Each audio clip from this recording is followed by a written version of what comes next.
आज हम लोग पढ़ेंगे पास्ट कॉन्टिन्यूअस टेंस। इसके पहले पढ़ा था पास्ट इंडेफिनिट टेंस, ठीक है। पास्ट कॉन्टिन्यूअस टेंस का दूसरा नाम है पास्ट इम्परफेक्ट टेंस और ओरिजिनल नाम है पास्ट प्रोग्रेसिव टेंस। यानी कि शुरू में इसका नाम था पास्ट प्रोग्रेसिव टेंस, बीच में इसका नाम पड़ा पास्ट इम्परफेक्ट टेंस और मॉडर्न फैशन में इसे कहा जाता है पास्ट कंटिन्यूअस टेंस। तीनों का अर्थ एक है, बता चुके। इम्परफेक्ट माने अपूर्ण मतलब कार्य जारी है, कंटिन्यू माने कार्य जारी है और प्रोग्रेसिव माने कार्य प्रगति पर है। तो भूतकाल में कार्य का जारी होना पाया जाए, that is called past continuous tense. भूतकाल में कार्य का जारी होना पाया जाए, that is called past continuous tense. पहचान है रहा था, रही थी, रहे थे। नियम है एक वचन कर्ता प्लस वाज प्लस वर्ब की फर्स्ट फॉर्म में एनजी, बहुवचन कर्ता प्लस वर्ब की फर्स्ट फॉर्म में एनजी। एक कंसेप्ट लिखो, पूरे अंग्रेजी ग्रामर में कार्य को कॉन्टिन्यूअस रूप देने के लिए, प्रोग्रेसिव वर्ब का प्रयोग करते हैं। यह प्रोग्रेसिव वर्ब का प्रयोग करते हैं। यह वर्ब की फर्स्ट फॉर्म में आईएनजी लग करके बनती है और रहा, रही, रहे अर्थ रखती है। जैसे गो माने जाना, तो गोइंग माने यहां पर क्या हो जाएगा, जा रहा।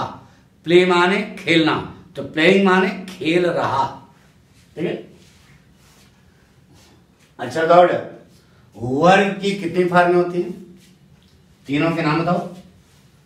प्रेजेंट,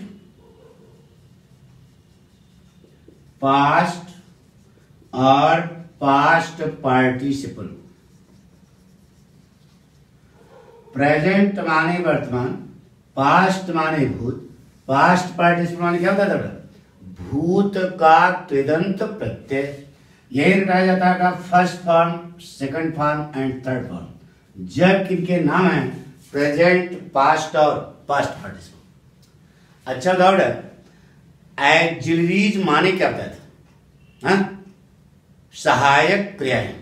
एक्सिलरीज कितने प्रकार की होती है? दो प्रकार की। कौन कौन सी? प्राइमरी एक्सिलरीज और मॉडल एक्सिलरीज। तो प्राइमरी एक्सिलरीज माने क्या होता है? प्रारंभिक सहायक क्रिया। यानी कि शुरू में अंग्रेजों ने, प्राइमरी माने शुरू, प्रारंभिक शुरू में अंग्रेजों ने जो सहायक क्रियाएं बनाई थी उसी का नाम उन्होंने रखा था क्या? Primary auxiliaries. कई होते हैं? तीन। हाँ, कौन कौन से? डू, बी और हैव। डू, बी और हैव। तो डू माने करना, बी माने होना, तो हैव माने रखना। अब ये वर्ब है, इनकी तीन फॉर्म होंगी। डू की तीनों फॉर्म, डू, डिड, डन, डना, डन। बी की फॉर्म है बी, बी, बीन। हैव की फॉर्म है हैव, हैड और हैड। अब दो वाक्य लेते हैं और पहले यह सिद्ध करते हैं कि अंग्रेजी भाषा रद्दी थी। धीरे धीरे इसमें क्या किया गया? सुधार किया गया। एक बार बता चुके हैं, दोबारा फिर हो जाए तो पक्का हो जाएगा। दो वाक्य लेते हैं। ऐसे लिखा, लड़के मैदान में क्रिकेट खेल रहे थे। दूसरा वाक्य, लड़के मैदान में क्रिकेट खेल रहे हैं। एक लिया पास्ट कंटिन्यूअस, दूसरा लिया प्रेजेंट कंटिन्यूअस। हिंदी में अंतर देखो ना यार, थे लिखा है, लिखा। अब इसका हम लोग ट्रांसलेशन करने जा रहे हैं। कुछ हमको आता नहीं, तो बताइए कौन सा टेंस? रहा था, रही थी, रहे थे, तो कौन सा टेंस हुआ? पास्ट कंटिन्यूअस टेंस होता। और आपको सब मालूम है कंटिन्यूअस के लिए पूरे अंग्रेजी ग्रामर में कार्य को कंटिन्यूअस रूप देने के लिए प्रोग्रेसिव वर्ब का उपयोग करते हैं। यह वर्ब की फर्स्ट फॉर्म में आईएनजी लग करके बनती है और रहा रही रहे तो बचा क्या? Past tense. और पास्ट टेंस की पहचान भी बताया था पिछले एपिसोड में, क्या होती है? ता, था, ती, थी, ते, थे। यहां आया नहीं आया। अगर इस वाक्य को हम लोग ऐसा लिख लें कि यहां ता, था, ती, थी, ते, थे आ जाए, अर्थ भी यही रह जाए, तो कोई प्रॉब्लम आपको? एक दिन पाठक गए अनुपम टाकीज पिक्चर देख, वहां से लौट के आए तो घर पर पाठक का एक दोस्त पाठक का इंतजार कर रहा था। पूछा भाई साहब कहां गए थे? तो झूठ बोलेंगे, बताया पिक्चर देखने गए थे अनुपम टाकीज। भाई साहब कौन सी पिक्चर देखी? बेटा पिक्चर देखी। क्या कर लो? तो कुछ ने कहा भाई साहब जरा कहानी बताओ, अगर अच्छी लगे तो हम भी देख के आए। तो पाठक महोदय बेटा पिक्चर की कहानी अपने मित्र के दिमाग में कंटिन्यू कर रहे हैं घर पर। पाठक ने अनुपम टाकीज में देखा था कि माधुरी दीक्षित पर्दे पर नाच रही है। इस बात को पाठक अपने दोस्तों कैसे सुनाएंगे? माधुरी दीक्षित पर्दे पर नाच रही है इसे कहोगे? नहीं, माधुरी दीक्षित पर्दे पर नाच रही होती है, अनिल कपूर भी वहां पहुंच जाता है, ऐसे होता है। तो माधुरी दीक्षित पर्दे पर नाच रही है को कैसे बोला? माधुरी दीक्षित पर्दे पर नाच रही होती है। लड़के मैदान में क्रिकेट खेल रहे हैं, हैं घटा करके खेल रहे होते, तो खेल रहे थे क्या हो जाएगा? खेल रहे होते थे। अरे भाई टीवी भी देखते हो, हम लोग बोलते हैं एक राजा था, अंग्रेज क्या बोलता है? एक राजा होता था। एक राजा होता था। क्यों? क्योंकि वह अंग्रेजी को हिंदी में क्या करता है? ट्रांसलेट करता है। हम लोग कहते हैं एक राजा था, लेकिन अंग्रेज इसी वाक्य को कैसे बोलता है? टीवी में देखा करो, जब कोई अंग्रेज हिंदी बोलता है तो उसकी भाषा कुछ अटपटी लगती है, कारण कि वह अंग्रेजी को हिंदी में क्या करता है? ट्रांसलेट। तो हम हिंदी को अंग्रेजी की तरह बना लेते, बन गया। आपको कुछ नहीं करना है, जितना मालूम है समझा लो। सबसे पहले करता सीधे पहुंचो फुल स्टॉप, ये बन गया। सबसे पहले करता सीधे पहुंचो फुल स्टॉप, ये बन गया। लड़के के द बॉयज, ये आपकी निगाह है फुल स्टॉप पे गई।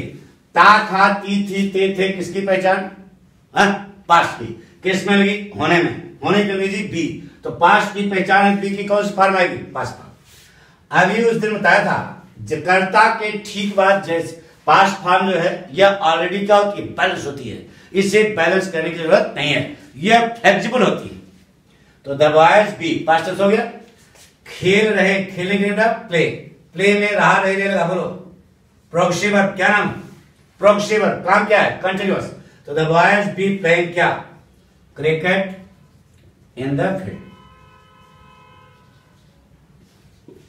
नीचे देख, सबसे पहले करता लड़के के लिए द बॉयज, कॉमन नाउन है, आर्टिकल लगेगी। ये आपकी निगाह है फुल स्टॉप पे गई। ता है, ती है, ते है किसकी पहचान? पढ़ा चुके। प्रेजेंट की किसमें लगी है? होने में। होने की अंग्रेजी बी, तो प्रेजेंट की पहचान है भगवान प्रेजेंट फॉर्म लगाओगे तो द बॉयज बी। बैलेंस करो, कर्ता के ठीक बाद जैसे ही प्रेजेंट फॉर्म आएगी वैसे ही प्रेजेंट टेंस का फार्मूला अलग होगा। प्रेजेंट टेंस का फार्मूला एक एक वचन दूसरा, बहुवचन एक, बहुवचन दूसरा एक वचन। बैलेंस है। प्रेजेंट टेंस बन गया। खेल रहे, खेलेंगे बेटा प्ले, प्ले में रहा रहे लगा बोलो। Playing cricket in the field. एक बनाया पास्ट कंटिन्यूअस, दूसरा बनाया प्रेजेंट कंटिन्यूअस। दोनों में कुछ तो अंतर होना चाहिए। देखते हैं अंतर है क्या? The boys boys, be be, playing playing, cricket cricket, in the field field. Present और पास्ट में हिंदी में अंतर है, लेकिन यहां अंतर है अंग्रेजी में। आमने सामने हो तो बता दो भैया प्रेजेंट बोल रहे पास्ट बोल रहे, लेकिन चिट्ठी में लिख के भेजा प्रेजेंट कंटिन्यूअस तो समझने वाला समझ गया पास्ट कंटिन्यूअस, चद्दर ओढ़ के सो गए। चिट्ठी में लिख के भेजा पास्ट कंटिन्यूअस, समझने वाला समझ गया प्रेजेंट कंटिन्यूअस, साइकिल लेके दुआरे खड़ा हो गया। भाई साहब क्या बात है, यानी कि यहां अंग्रेजी भाषा रद्दी हो गई, इसलिए कि प्रेजेंट कंटिन्यूअस और पास्ट कंटिन्यूअस में कोई अंतर ही नहीं। तब तो थोड़ा सा बताएं इसका इतिहास। यह अंग्रेजी भाषा एक क्षेत्रीय भाषा थी, जैसे अपने यहां कन्नड़, तेलुगु, मलयालम दुनिया भर की भाषाएं हैं भारतवर्ष में, उसी प्रकार से इंग्लैंड में लंदन एक शहर है जहां पर यह भाषा बोली जाती थी। कौन? अंग्रेजी। कुछ लोग थे एक दूसरे की बात को समझते थे, लेकिन आपने यह सुना होगा कि अंग्रेजों ने पूरे वर्ल्ड पर शासन किया, पूरे संसार पर शासन किया। तो जब इनका साम्राज्य विस्तार होने लगा तो वहां के विद्वानों ने सोचा चलो भाई अभी तक तो ठीक था, लेकिन जब यह भाषा पूरे संसार में फैलेगी तो पाठक जैसे जो खुरापाती लोग हैं सिद्ध कर देंगे तुम्हारी भाषा रहती। तब उन्होंने इसमें सुधार करना शुरू। अच्छा बताओ सुधार कहां करना? अरे प्रेजेंट और पास्ट में बी का एक रूप है, यही सुधार करना। अच्छा बताओ कि हिंदी भाषा कहां से पैदा हुई? संस्कृत से। तो अंग्रेजी भाषा भी कहीं से पैदा हुई होगी, यह ग्रीक से पैदा हुई। तो हिंदी में सुधार करना है तो किसकी मदद लोगे? संस्कृत की। तो अंग्रेजी में सुधार करना है तो किसकी मदद लोगे? ग्रीक। अब कहां सुधार करना? बता दिया, बी में सुधार करना। अब बी माने होना, तो बी के बराबर की एक वर्ग अंग्रेजों ने ग्रीक भाषा से उधार ली, वह थी क्या? आर्ट। क्या थी? आर्ट। आर्ट माने कला होता है अंग्रेजी में, लेकिन ग्रीक भाषा में आर्ट माने क्या होता है? होना। क्योंकि आपने हाई स्कूल में एक पाठ पढ़ा होगा द सम ऑफ लाइफ। पहला स्टंजा नीचे से दूसरी लाइन क्या लिखा है? Dust thou art, dust returnest is not spoken of soul. Dust thou art, dust माने धूल, दाउ माने तुम, आर्ट माने हो। तुम धूल हो, धूल में बदल जाओगे, ऐसा आत्मा के बारे में नहीं कहा जाता है। इसका मतलब आर्ट माने डस्ट दाउ आर्ट, डस्ट माने धूल, दाउ माने तुम, आर्ट माने होना। तुम धूल हो, तो बी माने होना। तो बी के बराबर की एक वर्ग ग्रीक भाषा से उधार ली गई, वह क्या थी? आर्ट। जब अच्छा बताओ, कोई संस्कृत का शब्द जब हिंदी में आएगा तो जैसे संस्कृत में है वैसे हिंदी में आएगा, कुछ सरल करके आएगा। सरल करके आएगा। तो बी के बराबर की एक वर्ग ग्रीक भाषा से उधार ली गई, क्या थी? आर्ट। जब यह अंग्रेजी में आए क्या बन गई? आर्ट। क्या बन गई? आर्ट। अच्छा बताओ बेटा, गो में एशिया स्वभाव बोलो, गोज। तो डू में एशिया स्वभाव डज। तो बी में एशिया स्वभाव, अरे यार 20, यही होगा ना? अब मीरा किस स्पेलिंग बताओ? बोलो तुम बताओ मीरा किस स्पेलिंग? MEERA। तुम मीरा किस स्पेलिंग बताओ? MIRA। अब सभी लोग मिलकर बताओ कौन सही कौन गलत? दोनों सही सही। तो विद्यार्थियों थोड़ा दिमाग चलाओ, दोनों कब सही होंगे? जब डबल ई का भाव किसमें आएगा तभी दोनों सही होंगे। अरे कह रहे हो दोनों सही हैं, तो इसका मतलब डबल ई बराबर आई। तो डबल ई का भाव किसमें आएगा? आई। आगे क्या बचा? यस। संधि होने पर भी का क्या हुआ? लोप हो। मतलब लोप वगैरह नहीं हुआ, बहुत दिनों तक चला 20-20, फिर हुआ BIS BIS, फिर धीरे धीरे अभ्रंश हुआ। क्या? बिगड़ा हुआ रूप है। क्या? अभ्रंश माने बिगड़ा हुआ रूप, शब्द का बिगड़ा हुआ रूप है। तो बी में जब यस या लगा क्या होगा? एस। बी बराबर क्या हो गया? आर। अरे बी बराबर 8, 8 बराबर 8, आर बराबर बी। बी में जब यस या एस लगा क्या होना था? एस। और बता चुके इज और आर के बीच का रास्ता एक था एम, यह भी ग्रीक वर्ड से आया था एमी। अच्छा बताओ, इज प्रेजेंट है कि पास्ट है? बोलो, प्रेजेंट है ना? तो प्रेजेंट जब वेस्ट होता है, वेस्ट माने बर्बाद होना, अरे बीत जाना, बर्बाद होना मतलब बीत जाना।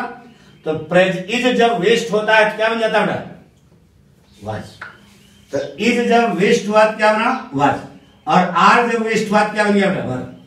इन सब की थर्ड फॉर्म क्या होती है? क्या होती? आपसे कोई पूछ सकता है कि इज की थर्ड फॉर्म बीन। एम की थर्ड फॉर्म बीन, आर की थर्ड फॉर्म बीन, वाश की थर्ड फॉर्म बीन, वर की थर्ड फॉर्म बीन। कोई आपसे पूछ सकता है गोज में एनजी लगाओ, क्या लगाओगे गोज, क्योंकि मूल वर्ग में एनजी लगती है। डज में एनजी लगाओ डूइंग, तो इज में एनजी बीइंग, एम में एनजी बीइंग, आर में एनजी बीइंग, वाज में एनजी बीइंग, वर में एनजी बीइंग। तो हमने आपको दोबारा ये बताया कि is am are was were कहां से आए, कहां से पैदा हुए। शॉर्टकट एक बार फिर समझो। बी के बराबर की एक वर्ग ग्रीक भाषा से उधार ली गई वह क्या थी, आर्ट। अंग्रेजी में आयत क्या बन गई, आर। तो बी बराबर क्या हो गया, आर। गो में से लगाया क्या बना, गोज। डू में से लगाया क्या बना, डज। बी में से लगाया क्या बना, इज। सिद्ध किया। मीरा, शीला, सीता, मनीष, इन सब की दो दो स्पेलिंग बनती है। तो इसका मतलब डबल ई का भाव किसमें है, आई में। तो डबल ई बराबर क्या हो गया, आई, आई एस। धीरे धीरे यह रूढ़ बन गई, परंपरा बन गई, यानी कि इज कहा जाने लगा। तो बी में जब ये से क्या बना, इज और आर के बीच का रास्ता क्या निकाला था, एम। इज जब वेस्ट हुआ क्या बना, वाज। आर जब वेस्ट हुआ क्या बना, वर। कोई पूछ सकता है कि इसकी third form been, am been, are been, was been, were been. कोई पूछ सकता है गोज में एनजी लगाओ, गोइंग। डज में एनजी लगाओ, डूइंग। इज में एनजी लगाओ, बीइंग। एम में एनजी बीइंग, आर में एनजी बीइंग, वाज में एनजी बीइंग, वर में एनजी बीइंग। बस ये हो गया। अब आपको कुछ नहीं करना है, वाक्य बन गया। कोई वाक्य ले लो, बन जाएगा। अब हम दो वाक्य लेकर चल रहे हैं, उसी आधार पर सब बनाना सिखा रहा।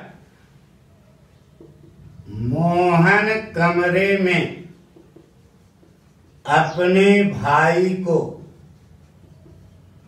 पत्र लिख रहा था। मोहन कमरे में अपने भाई को पत्र लिख रहा था। माधुरी दीक्षित पर्दे पर नाच रही थी, नाच रही होती थी। एक राजा था, एक राजा होता था। तो था को हटा करके क्या करेंगे, होता था, बस बन गया। सबसे पहले कर्ता, सीधे पहुंचो, फरिश्ता, ये देखो क्या बन गया। बोलो सबसे पहले क्या लिखे, मोहन। ये आपकी निगाह है, फरिश्ता पे गई। ता था, ती थी, ते थे, किसकी पहचान, केस में लगी, होने के लिए। बी की पास पाम, बी उसके दो रूप है, वाज और वर। बताइए मोहन के साथ यहां क्या लगेगा, कैसे जाना। अरे प्रेजेंट में मोहन के साथ इज लगता था, इसका पास्ट। मोहन रोट, कौन सा tense, past tense. Mohan played, Mohan sang, Mohan dance, Mohan did, Mohan was. इतना क्या बन गया बेटा। अरे यार मोहन पास्ट फॉर्म। टेंस कौन बनाता है, कर्ता के ठीक बाद जो भी क्रिया आती है वही टेंस बनाती है, चाहे वह सहायक क्रिया चाहे मुख्य क्रिया। टेंस आपका बन गया। वाज कौन सी फॉर्म, पास्ट, इससे पास्ट टेंस बन गया। मोहन वाज।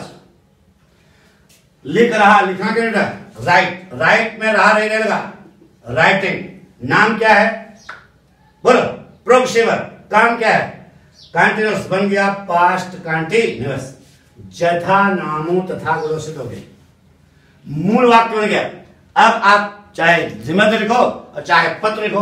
बताओ क्या लिखें, a letter to his brother, make a visit in the कमरा, बन गया, in the room. Mohan was writing letter to his brother in the room. Negative word पूरे, हाँ सही था। पूरे अंग्रेजी ग्रामर में वाक्य को नेगेटिव बनाने के लिए मुख्य साहित्य के ठीक बात बन गया। Mohan was not writing a letter to his brother in the room. Interrogative, पूरे अंग्रेजी ग्रामर में वाक्य को इंट्रागेटिव बनाने के लिए मुख्य साहित्य को कर्ता के पहले कर देते हैं। मुख्य साहित्य का क्या बना, was Mohan writing a letter to his brother in the room. हाँ, interrogative negative, was Mohan not writing a letter to his brother in the room.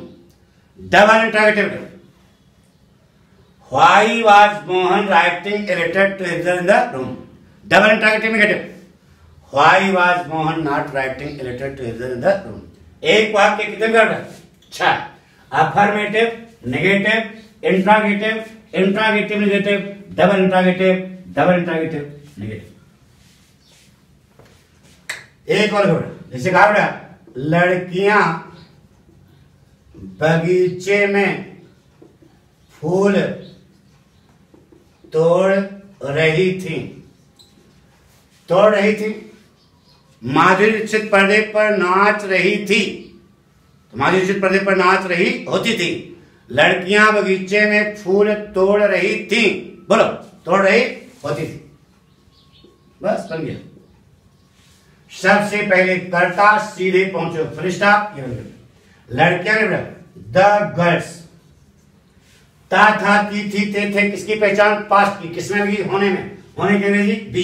B की कौन सी फॉर्म? पास्ट। उसके दो रूप हैं, वाज और। बताइए गर्ल्स के साथ प्रेजेंट में क्या लगाते थे? आर। आर का पास्ट द गर्ल्स वर, इतना क्या बन गया? अरे the girls wrote, the girls played, the girls dance, the girls sang, the girls did, the girls were. Past tense हुआ, पास्ट बन गया। ये काम हो गया। तोड़ रही, तोड़ने के बाद प्लक में रहा रही रहेगा, बोलो। नाम क्या है? Progressive verb. काम क्या है? कंटिन्यूअस। क्या बन गया? प्लकिंग बन गया पास्ट कंटिन्यूअस। जथा नामो तथा, बोलो, सिद्ध हो गया। बाकी नौटंकी है, फूल तोड़ो चाहे भी तोड़ो, बताओ क्या तोड़े? The flowers in the garden. Negative तोड़े, the girls were not plucking the flowers in the garden. Interrogative, were the girls plucking the flowers in the garden. Interrogative negative, were the girls not plucking the flowers in the garden. Double interrogative, why were the girls plucking the flowers in the garden? Double interrogative negative, why were the girls not plucking the flowers in the garden? एक वाक्य कितने garden? अच्छा पक्का आ गया, सुन बैठा दें, note कर लिया।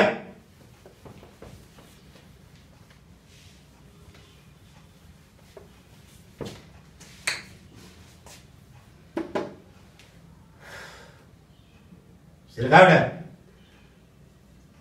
मैं बाजार जा रहा था, था को हटा करके क्या कर दिया? होता था। करता सीधे फुल स्टॉप बन गया। मैं कह रही आई। ता था ती थी ते थे किसकी पहचान? पास्ट की। किस में लगी? होने में। होने के लिए बी। बी के पास पार्ट बी। अब बी के दो रूप में वाज और वर। बताइए क्या लगाए? अरे यार आई को सिद्ध कर दिया था कैवचन बहुवचन। प्रेजेंट टेंस जब पढ़ा रहे थे तो वहां थोड़ा देखो पन्ना खोल के पढ़ा था ना, आई बहुवचन। तो जब आई बहुवचन हो गया तो बहुवचन के साथ यहां आ लगता है तो वहां क्या लगेगा? वर। आई वर। जा रहा क्या बना? गोइंग टू मार्केट बना दिया। लेकिन वाक्य क्या हो गया? गलत हो गया। अब प्रश्न हुआ गुरु जी यहां फार्मूला फेल। आई वर नहीं होगा, गलत है। लड़का जानना चाहता है गुरु जी क्या कहना चाहते हो, तो ध्यान सुनो। प्रेजेंट टेंस जब पढ़ा रहे थे तो आई के दो रूप बताए थे। एक ये डब्बा 5 फुट 6 इंच का और दूसरा बोलने वाला। दोनों प्रेजेंट में साथ रहती है तभी जो है मैं निकलता है। अब ध्यान सुना, मैं आपसे पूछ रहा हूं इस समय ये डब्बा आपके सामने खड़ा है, पूछ रहा है कि गीता गीत गा रही थी। इस समय यह डब्बा आपसे किसके बारे में बात कर रहा है बेटा? गीता के बारे में। रेखा खाना पका रही थी। इस समय यह डब्बा आपसे किसके बारे में बात कर रहा है? रेखा के बारे में। ठीक है, रेखा है यहां, गीता है यहां नहीं, चाहे है या नहीं है। देख, गीता के बारे में बात हुई, रेखा के बारे में बात हुई। मैं बाजार जा रहा था। इस समय यह डब्बा आपसे किसके बारे में बात कर रहा है? मैं के बारे में। तो मैं के बारे में बात कर रहा ना, अपने बारे में नहीं, मैं के बारे में बात कर रहा है। तो मैं के कितने अर्थ हैं? दो, डब्बा और बोलने वाला। तो डब्बा तो वर्तमान में आपके सामने ये खड़ा है ना, ये 5 फुट 6 इंच 80 किलो वजन खड़ा है। डब्बा की खड़ा है ना। अब बात कर रहा है किसकी? मैं की। यानी मैं वहां पर क्या हो गया? अकेला हो गया, क्योंकि डब्बा तो आपके सामने हो गया। अरे गीता गीत गा रही थी, किसके बारे में? गीता के बारे में। रेखा खाना पका रही थी, किसके बारे में? रेखा के बारे में। मैं बाजार जा रहा था, किसके बारे में? मैं के बारे में। मैं के कितने अर्थ? दो, डब्बा और बोलने। तो डब्बा बोलने वाला, तो डब्बा के सामने खड़ा है ना, बात कर रहा है किसकी? मैं की। तो वहां मैं क्या हो गया? अकेला हो गया। इसके पास्ट टेंस में आई के वचन हो गया एक जन, एक जन हो गया तो आई वाज लगेगा, वर्ब का प्रयोग नहीं हो। देखो ये सब हमने आपको पढ़ाया पास्ट कंटिन्यूअस टेंस में। अगर प्रेजेंट आपको सीखना है, सॉरी पास्ट टेंस सीखना है, पास्ट इंडेफिनिट टेंस, तो इसके पिछले वाले एपिसोड को आप अवश्य देखें। अगर आपको अच्छा लगे तो उसे जो है सब्सक्राइब जरूर करिएगा। यही धन्यवाद।